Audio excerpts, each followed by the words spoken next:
So, some of these bills, it's more so long-term beneficial, where it's going to put the rules of the road for, 15 years or so or beyond, right?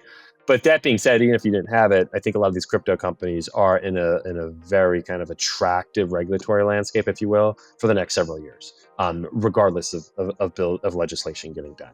So I think from that standpoint, my big takeaway when I think of clarity is it gives crypto companies kind of carte blanche to list a lot of different crypto assets, but they're kind of in a friendly enough regulatory regime that I feel like they more or less have been acting that way to an extent. But this would give them kind of clear rules for a longer term. What, funny enough, it probably ultimately does, though, is clarity would probably invite other traditional incumbents to get in who typically do just have to follow kind of to the T regulation landscape where it's going, right? And so there's probably some traditional companies that are waiting for those type of legislation to get done for them to move in. So funny enough, it probably creates more competition for like the Coinbases of the world.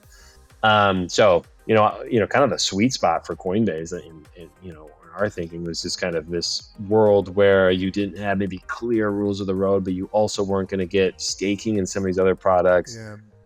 You didn't get regulators going after it. But at the same time, rising tide probably raises all boats. So even though even if you get that, you probably get more activity in crypto in general. So it's going to be good for Coinbase, even if it does invite more competition.